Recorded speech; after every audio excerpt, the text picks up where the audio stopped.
Hello everyone, welcome back to Tulasi fashion world. ఈరోజు మనం long frock అండి, లెనిన్ కాటన్ శారీస్తో లాంగ్ ఫ్రాక్ అనేది ఎలా స్టిచ్ చేస్తామో చూద్దాం. చూడండి, ఇదిగో చూడండి, మనకి ఇదేంటంటే లెనిన్ కాటన్ శారీ అనమాట. Linen cotton sari, polyester blouse, lining, ఇంకా ఇది వచ్చి డ్రెస్ అనమాట. చూడండి ఇలా ఉందో. మనం ఇప్పుడు దీని కటింగ్ చూద్దాం. నార్మల్ ఫ్రాక్ అండి, లాంగ్ ఫ్రాక్ ఎలా కట్ చేస్తామని చూద్దాం ఒకసారి. చూడండి, ఫస్ట్ ఇచ్చిన శారీలో కొంగు పార్ట్ అనేది కట్ చేసేసుకోవాలి.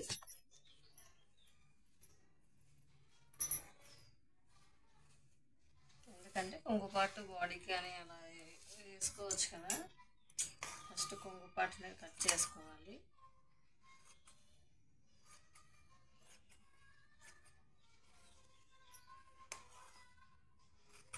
అంతే అండి, ఇది ఏమంటారు, పోగు తీసి కట్ చేయాల్సిన అవసరం లేదు, డైరెక్ట్గా కట్ చేసుకోవచ్చు. ఒక 14-15 ఇయర్స్ అమ్మాయి కాబట్టి శారీ మొత్తం వచ్చేస్తుంది, నీట్గా పెట్టుకోవచ్చు.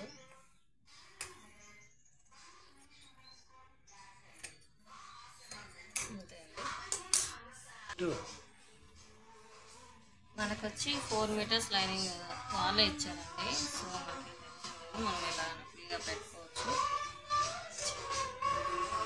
సౌండ్ వస్తుంది. లైనింగ్ది ఇలా 2 ఫోల్డింగ్స్గా పెట్టుకోవాలి. 2 ఫోల్డింగ్స్గా పెట్టుకున్న తర్వాత దీని లెంత్ ఎంత ఉందో చూసుకోవాలన్నమాట. మనం ఇది వచ్చి 14.5 ఉంది. అంటే మనకు 1/2 ఇంచు ఖర్చుల్లో పోతే పైన కింద 15 కావాలన్నమాట. 15 కానీ 16 కానీ తీసుకోవాలి. మనకు కరెక్ట్గా 15 ఉంది. ఓకే, హైట్ అయితే సరిపోయింది. ఇప్పుడు వచ్చి మనకి విడ్త్ ఎంత కావాలో చూద్దాము. కొంచెం పెద్ద పిల్లలే కాబట్టి క్లాత్ ఎక్కువ కావాలి. ఈ అమ్మాయికి 16 కావాలి, 16.5.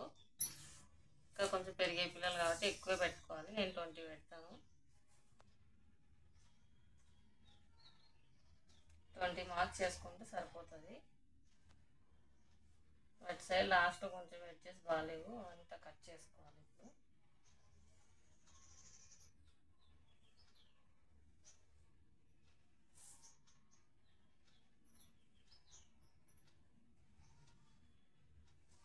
కనిపిస్తుంది కదా మీకు మార్కింగ్ అనేది. ఎడ్జెస్ బాగాలేవు, కొద్దిగా క్రాస్ ఉన్నాయి.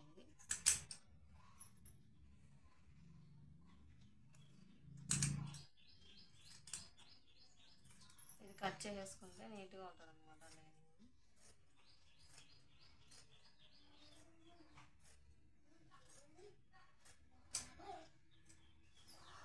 ఇప్పుడు మార్క్ చేసుకున్నాం కదా, ఇక్కడ వరకు మనం కట్ చేసేసుకొని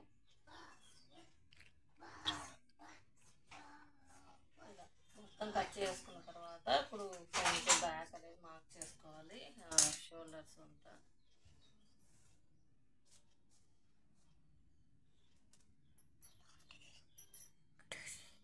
అంతే మనం మార్క్ చేసుకుంటే సరిపోతుంది. మార్క్ చేసుకున్నాము. ఫ్రంట్ బ్యాక్ ఎలా మార్క్ చేసుకుంటామో తెలుసు కదా, ఇలాగేనండి సేమ్. ఇలా మనం ఇచ్చిన డ్రెస్ని ఇలా పెట్టేసుకొని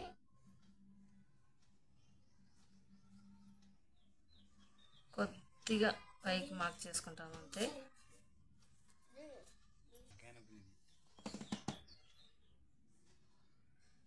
ఇది షోల్డర్స్ మార్క్ చేసుకొని ఇలా మార్క్ చేసేసుకోవాలి షోల్డర్స్ అంతా.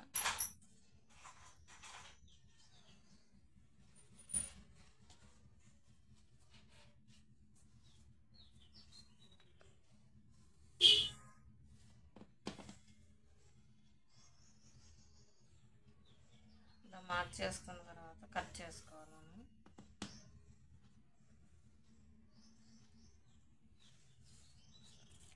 పెద్దవాళ్ళకి కొంచెం పెద్ద పిల్లలే కాబట్టి షోల్డర్స్ కూడా కొంచెం ఎక్కువగా ఉండాలి.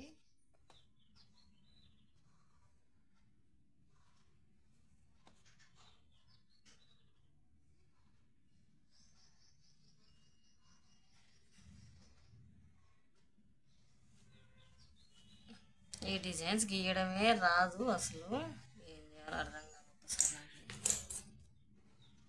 ఎన్నిసార్లు ట్రై చేసినా ఈ డిజైన్ సరిగా రాని రావు.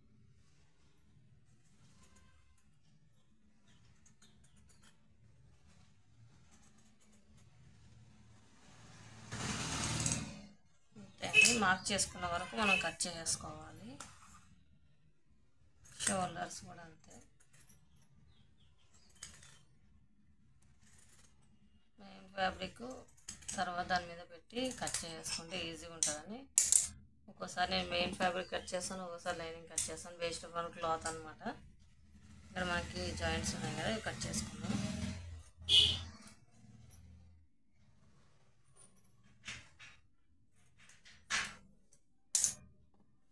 వీళ్ళకి బ్యాక్ డీప్ ఉండకూడదంట, లైట్గానే పెట్టేద్దాం. అంతే, బ్యాక్ వాళ్ళకి డీప్ అవసరం లేదంట. సో ఎంత కావాలో అంత మాత్రమే పెడతాను నేను. డీప్ ఎక్కువ ఉంటే వాళ్ళు వేసుకోవట్లేదంట పిల్లలు. పోయినసారి డీప్ కొద్దిగా పెట్టినందుకు అమ్మాయి నాకు వద్దు ఇంత డీప్ అనేదట. సో పైకే పెడతాను, మెడ వరకే ఉన్నది. వాళ్ళు ఇలా ఇష్టం అయితే అట్లనే చేయాలి కదా. ఇంతే అండి. ప్రజెంట్ మనం ఫ్రంట్ బ్యాక్ అనేది కట్ చేసేస్తాము. ఒకసారి పెట్టుకొని చూసుకోవాలి కొద్దిగా వస్తుందా లేదా, కరెక్ట్గా వాళ్ళ దానికి ఉందా లేదా అని. ఇదేంటంటే ప్రాబ్లము, ఒక్కో కటింగ్ ఒక్కో విధంగా ఉంటుంది. అందరి కటింగ్ ఒకటిలాగా రాదు కదా, అదే టెన్షన్. ఇప్పుడు వచ్చి హ్యాండ్స్ కట్ చేసుకున్నాం. దీనికైతే నార్మల్ హ్యాండ్సే పెడతా అని చెప్పాను. బుట్ట హ్యాండ్స్ అంతా లేని కాటనికి బాగుండదు. ఇది మనకి ఉన్న లైనింగ్ని 4 ఫోల్డింగ్స్ చేసేసి, వాళ్ళ మెజర్మెంట్స్ ఏం మనకి ఇవ్వలేవు కానీ మ్యాక్సిమం 3 అట్లా 3.5 4 పెట్టుకుంటే సరిపోతుంది హ్యాండ్స్.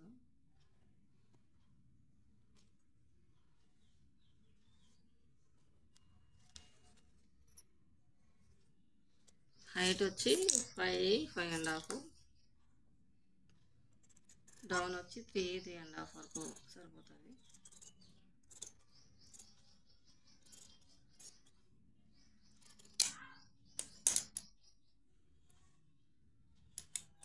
ఇది షేప్ ఏం అవసరం లేదు డ్రెస్సెస్కి.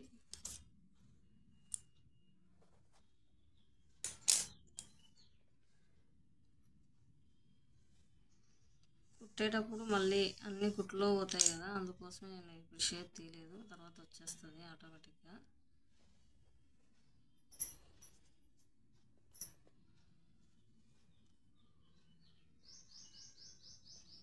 అంతే అండి, కంటిన్యూగా కట్ చేస్తే అయిపోతుంది మనకి. అంతే. ఇప్పుడు మిగిలింది కదా ఇదంతా లైనింగ్ అంతా బాటమ్ పార్ట్కి యాడ్ చేసేస్తాను.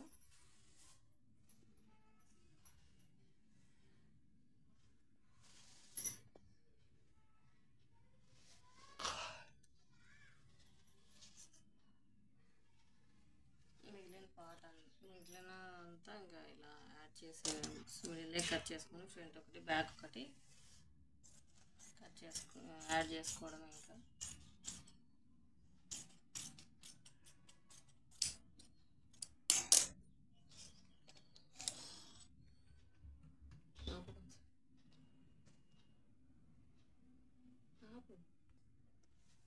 ఇది కొంగు పార్ట్ కట్ చేసాం కదా మనం, ఆ కొంగు పార్ట్కి ఇప్పుడు ఫ్రంట్ పార్ట్ కొంగు పార్ట్ని ఫ్రంట్ పార్ట్గా వేస్తే బాగుంటుంది అనిపించింది. ఎలాగో క్లాత్ చాలా ఎక్కువ ఉంది కదా, అందుకోసం అనమాట. చూడండి, ఇప్పుడు మనకి కొంగు పార్ట్ వచ్చింది కదా, దాన్ని కట్ చేసుకుందాం ఫ్రంట్ పార్ట్ లాగా.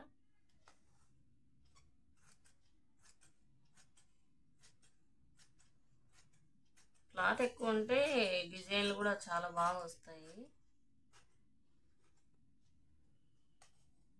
అందుకే అనమాట క్లాత్ ఎక్కువ ఉండాలి, సరిపోయేలా ఇవ్వద్దు అని అడిగి చెప్పేది అందరికి. వాళ్ళ డ్రెస్ల కోసమే కదా మనం చెప్పేది. క్లాత్ని బట్టి డిజైన్ కూడా వస్తూనే ఉంటుంది. ఎంత పెట్టాలంటే అంత డిజైన్ పెట్టుకోవచ్చు మనం.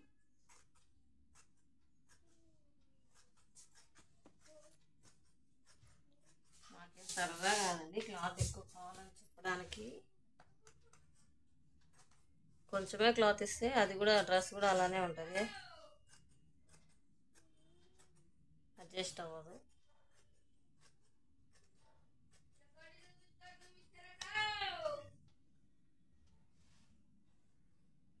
బ్యాక్ పార్ట్ అనమాట. బ్యాక్ పార్ట్కి కొంగులో సరిపోలేదు కదా, అందుకే ఈ క్లాత్ వేయాల్సి వస్తుంది.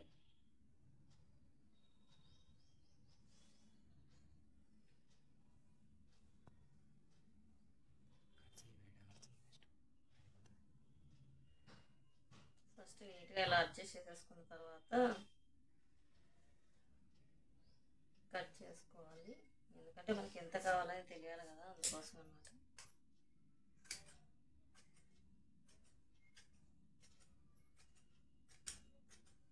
ఇంకా హ్యాండ్స్ కట్ చేసేస్తామంటే మిగిలిన క్లాత్ అంతా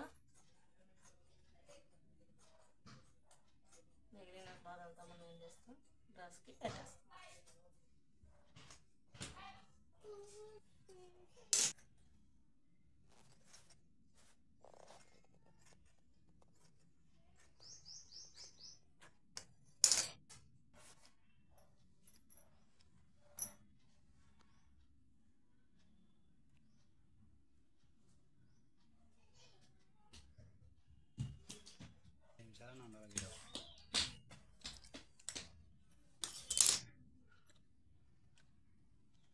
హ్యాండ్స్ కట్ చేసుకొని బార్డర్ పార్ట్ ఉంటే బాగుంటుందని హ్యాండ్స్ కట్ చేస్తున్నాను.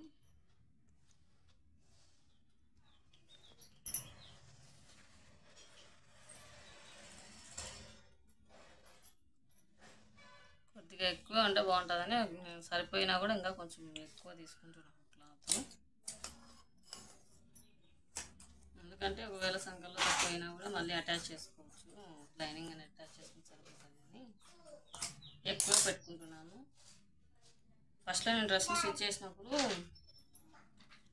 ఈ హ్యాండ్సే ఎక్కువ ప్రాబ్లం అయ్యేది, తక్కువ తీసుకునేదాన్ని. మళ్ళీ అటాచ్ చేసుకోవాలి, మళ్ళీ తీయాలి అని కష్టం అయిపోయింది. కాబట్టి ఇప్పుడు ఐడియా వచ్చేసింది. ఇంకా మనకి ఇప్పుడు ఇదంతా రిమైనింగ్ క్లాత్ మొత్తం ఫ్రాక్కే సరిపోతుంది. ఫ్రంట్ బ్యాక్ కట్ చేసుకుని పెట్టుకుంటే అయిపోతుంది అనమాట. మనం ఫస్ట్ లెంత్ తీసుకోవాలి.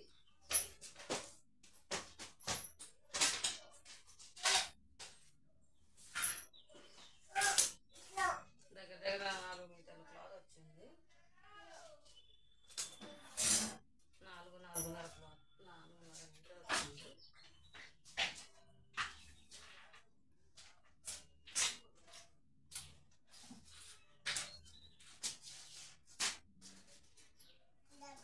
అంతే అని 4 మీటర్లు వచ్చింది క్లాత్. ఇది లెనిన్ క్లాత్ కదా, తలనొప్పి కొద్దిగా. కరెక్ట్ ఫోల్డింగ్స్ లేకపోతే కటింగ్ అనేది సరిగా రాదు.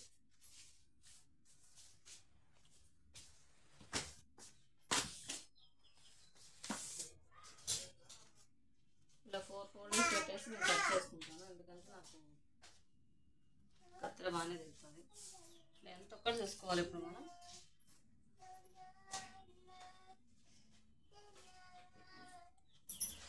డ్రెస్ లెంత్ ఎంత వచ్చిందని చూసుకుంటే తెలిసిపోతుంది. లాంగ్ ఫ్రాక్ కాబట్టి అంబ్రెల్లా ఫ్రాక్ అంటే కొద్దిగా కింద పెట్టుకుంటాను. 35 ఉంది లెంత్, 35 ఉంది.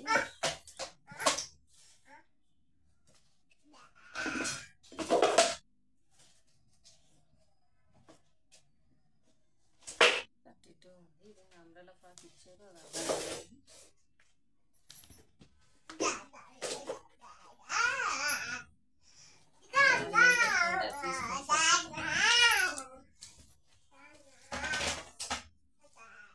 35 ఉంది. 35 కట్ చేసుకోవాలి ఇప్పుడు మనం.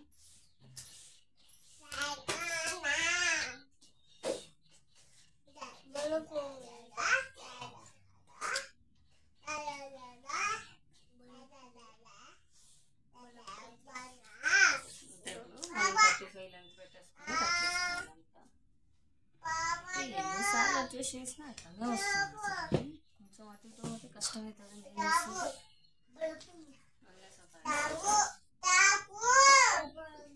35 యాక్చువల్లీ పెట్టాల్సింది. మనం కటింగ్స్లో కావాలి కాబట్టి 36 పెట్టుకోవాలి.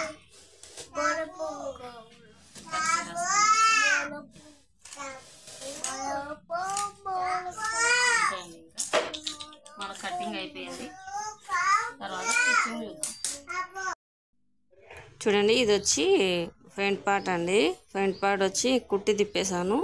తర్వాత సైడ్స్కి కింద మొత్తం లైనింగ్ ఫ్యాబ్రిక్ అటాచ్ చేసి స్టిచ్చింగ్స్ అయితే వేసేసాను. బ్యాక్ సైడ్ కూడా చూడండి సేమ్ వెనకాల కుట్టి తిప్పేసి టక్స్ పెట్టేసి సైడ్స్కి ఆర్మ్స్కి అంతా కుట్లు వేసి పెట్టేశాను. తర్వాత వచ్చి హ్యాండ్స్ అండి. హ్యాండ్స్ కూడా అంతే కుట్టి తిప్పేసుకొని చెప్పాను కదా, నేను ఒకవేళ క్లాత్ తక్కువ అయితే లైనింగ్ యాడ్ చేసుకుంటానని యాడ్ చేసి కొద్దిగా లెంతే పెట్టేశాను. అవసరం అయితే కట్ చేసుకోవచ్చు అని. తర్వాత వచ్చి ఇప్పుడు మనం ఫ్రంట్ పార్ట్కి కింద కుచ్చు పెట్టుకోవాలి కదా, అది అనమాట. చూడండి, స్టిచ్చింగ్ వీడియో మీకు యాడ్ చేశాను. ప్రతిసారి స్టిచ్చింగ్ వీడియో కోసం నేను చాలా కష్టపడుతున్నాను, తీయలేకపోతున్నాను. కానీ ఇప్పుడైతే అవకాశం వచ్చింది. చూడండి, ఇలా మనం ప్రిల్స్ అనేవి జాగ్రత్తగా పెట్టుకుంటూ మనకి ఎంత క్లాత్ ఉందో ఆ క్లాత్ వచ్చి మనకి దేనికైతే పెట్టాలో దానికి అడ్జస్ట్ అయ్యేలాగా ప్రిల్స్ అనేవి పెట్టుకుంటూ ఉండాలండి. కొంచెం దగ్గర కానీ దూరం కానీ మనకు క్లాత్ అవైలబిలిటీని బట్టి మన సైజుని బట్టి మనం అనేది పెట్టుకుంటూ ఉండాలి. ఇదే అండి, చూడండి ఎంత కేర్ఫుల్గా పెట్టాలో, లేదంటే పోతాయండి అవి. లోపల కూడా జారిపోతూ ఉంటాయి ప్రిల్స్. దీంట్లో ప్రిల్స్ పెట్టడమే హైలైట్ అండి. అంటే స్టిచ్ చేసేటప్పుడు ప్రిల్స్ అనేది చాలా ఇంపార్టెంట్. ప్రిల్స్ పెట్టేటప్పుడు మనకు చాలా కష్టం అవుతుంది. అదొక్కటి మనం బాగా చేసేసుకున్నామంటే నీట్గా వచ్చేస్తుందండి. చూడండి, నిదానంగా మనం ప్రిల్స్ అనేవి యాడ్ చేసుకుంటూ ఉండాలన్నమాట.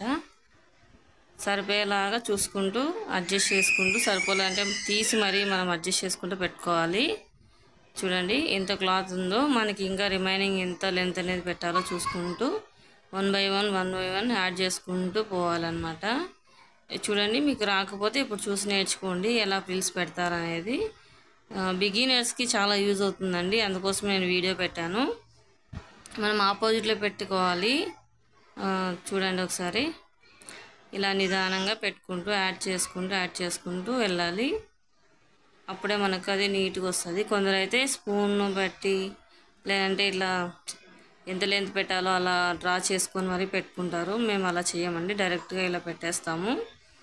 చూడండి, ప్రిల్స్ అనేవి ఎంత దగ్గర వస్తున్నాయో, నీట్గా వస్తున్నాయి కదా. ఎక్స్పీరియన్స్ వల్ల అలా ఫాస్ట్గా చేయగలుగుతున్నామండి. లేదంటే అందరిలాగానే అంతా మార్క్స్ చేసుకునే వాళ్ళము. కొద్దిగా ఎక్స్పీరియన్స్ అయింది కాబట్టి మేము ఆటోమేటిక్గా పెట్టేస్తామన్నమాట ప్రిల్స్ అనేవి. డ్రెస్కి ప్రిల్స్ పెడితేనే చాలా అందంగా కనబడుతుందండి. అంబ్రెల్లా ఫ్రాక్స్ కూడా బాగుంటాయి, కానీ ప్రిల్స్ వచ్చినంత లుక్ అంబ్రెల్లా ఫ్రాక్ రాదు. లాంగ్ ఫ్రాక్స్కి అంతా అవే బాగుంటాయి శారీస్తో. మనకు బార్డర్ వచ్చిన శారీస్ అయితే కంపల్సరీ లాంగ్ ఫ్రాక్సే బాగుంటాయండి. చూసుకోండి ఒకసారి, మీకే అర్థమవుతుంది. కుట్టేసిన తర్వాత చూపిస్తాను. చూడండి, లాస్ట్లో మనకు ఉన్న క్లాత్ మనం ఎంత బాగా అడ్జస్ట్ చేసి ప్రిల్స్ అనేవి పెట్టామో చూసారు కదా, అలాగే అండి. అంతే, ఇంకంతకు మించి మనకి ఏం లేదు ప్రిల్స్ పెట్టుకోవడం. దీనిపైన మనం లైనింగ్ యాడ్ చేసుకోవచ్చు. చాలామంది అయితే లైనింగు ఫస్ట్ శారీ క్లాత్ అనేది యాడ్ చేసేసుకొని తర్వాత ప్రిల్స్ పెట్టుకుంటారు. మేము అలా కాదు, ఫస్ట్ శారీ క్లాత్ పెట్టేసి దానిపైన లైనింగ్ అనేది యాడ్ చేస్తామండి. ఇలాగా చూడండి ఎలా యాడ్ చేస్తున్నాము, అంతే అండి, సింపుల్గా యాడ్ చేసుకుంటాము. అంటే మనకి మెయిన్ ఫ్యాబ్రిక్ ఎక్కువ ఉంటుంది, లైనింగ్ అనేది కొద్దిగా మనం తక్కువ తీసుకుంటాం. మరి ఎంత క్లాత్ ఉంటే అంత లైనింగ్ అయితే తీసుకోలేం కదా. సో రెండింటికి పెట్టడానికి ఇబ్బంది అవుతుందని మేము ఇలా చూస్ చేసుకున్నాం అన్నమాట. ఇలా ఒకసారి మనం ప్రిల్స్ పెట్టుకుంటూ చేసేసిన తర్వాత లాస్ట్ వరకు లైనింగ్ కూడా అడ్జస్ట్ చేసుకుంటూ ప్రిల్స్ పెట్టుకుంటూ వెళ్తామన్నమాట. మొత్తం ఇలా ప్రిల్స్ పెట్టేసుకున్న తర్వాత ఇంకోసారి రెండు కలిపి డబుల్ స్టిచ్ అనేది వేస్తాము. ఎందుకంటే ఈ స్టిచ్ ఊడిపోయినా ఇంకో స్టిచ్ ఉంటుందని. ఈ డబుల్ స్టిచ్చింగ్ అనేసి చాలా ఇంపార్టెంట్ అండి, ఆ డబుల్ స్టిచ్చింగ్లు అంతా. ఎందుకంటే ఒకటి పోయినా ఇంకో స్టిచ్చింగ్ అనేది స్ట్రాంగ్గా ఉంటుందన్న థాట్తో డబుల్ స్టిచ్చింగ్ కంపల్సరీ వేస్తారు చాలామంది. మేము కూడా అదే ఫాలో అవుతామండి. కస్టమర్ పాపం మనకిచ్చి వాళ్ళు బాధపడకూడదు అనే థాట్ అంతే. సో ఇలా ఫ్రిల్స్ పెట్టుకుంటూ లాస్ట్ వరకు ఉన్న లైనింగ్లు కూడా మనం అడ్జస్ట్ చేసుకోవాలి. చూడండి, సేమ్ ఎలా మనం మెయిన్ ఫ్యాబ్రిక్ పెట్టామో ఇది కూడా అలాగే యాడ్ చేసేస్తాము. తర్వాత ఫ్రంట్ బ్యాక్ రెండు యాడ్ చేసేసిన తర్వాత హ్యాండ్స్ జాయిన్ చేసి ఇంకా ఫ్రంట్ బ్యాక్కి సైడ్ స్టిచెస్ వేసేయడమే. చూడండి ఫ్రాక్ అనేది ఎంత బాగా వచ్చిందో లుక్. ఫైనల్గా మన ఫ్రాక్ వచ్చి ఇలా వచ్చిందనమాట. ఎలా ఉందో కామెంట్ చేయండి ఫ్రెండ్స్. మీరు కామెంట్ చేయడం వల్ల నాకు ఇంకా ఎక్కువ వీడియోలు చేయాలి అనే ఆలోచన వస్తుంది. సో ఇంకా మన ఛానల్ ఎవరైనా సబ్స్క్రైబ్ చేసుకోకపోతే ప్లీజ్ సబ్స్క్రైబ్ చేయండి. థ్యాంక్స్ ఫర్ వాచింగ్ అండి మన వీడియోస్.